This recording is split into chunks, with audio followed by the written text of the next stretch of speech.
Dreams running on all fours. I've had dreams where I'm running on all fours. But what typically happens is I'll have one of those falling dreams, or one of those dreams where I can't walk or I can't get my balance.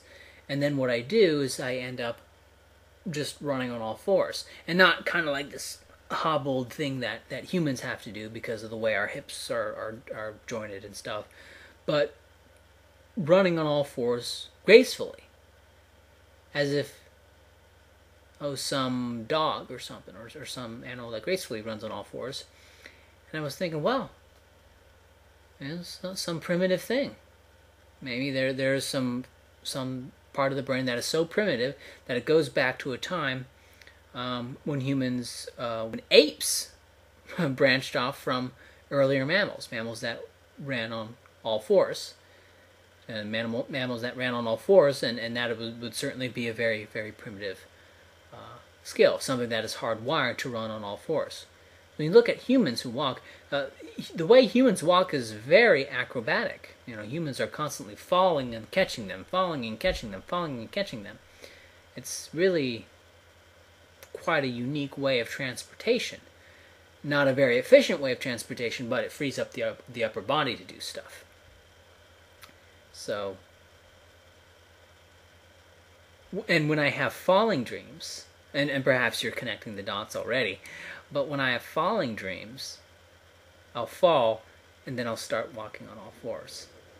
That is, the human mode of transportation fails, and then the more primitive mode of transportation fails.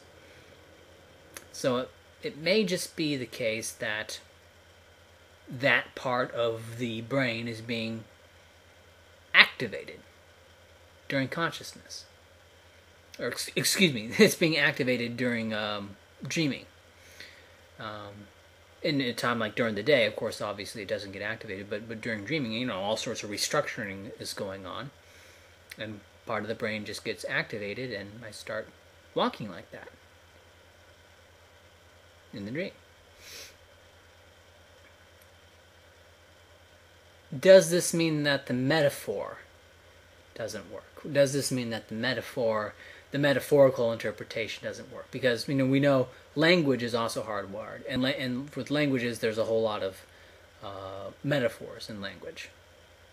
Like clearly, the metaphor for falling is that, like, if you fall, in your dream, it could be a metaphor. Oh, well, you're falling in real life. What was the context in which you fell? That could be a clue about what's going on in real life, or it could just be a reflection of what's going on in real life.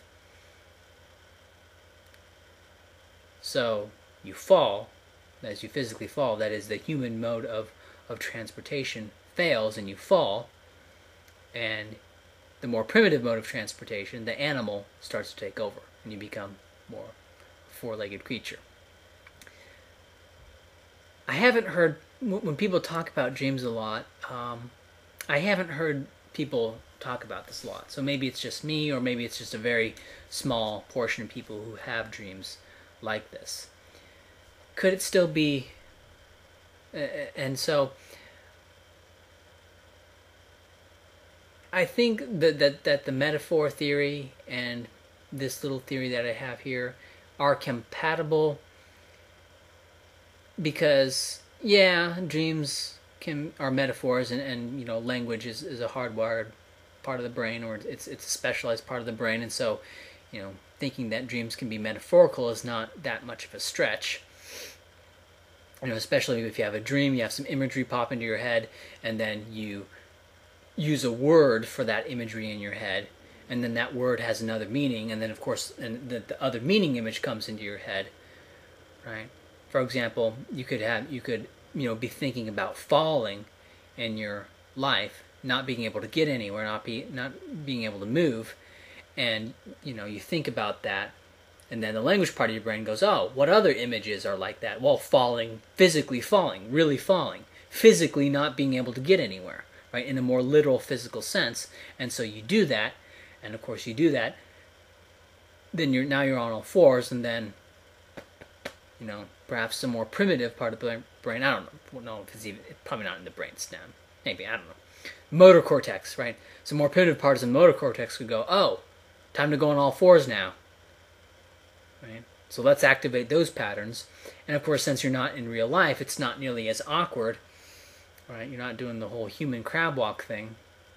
And so you're able to run gracefully. So that's one way of reconciling it. I don't know. I'm just playing around.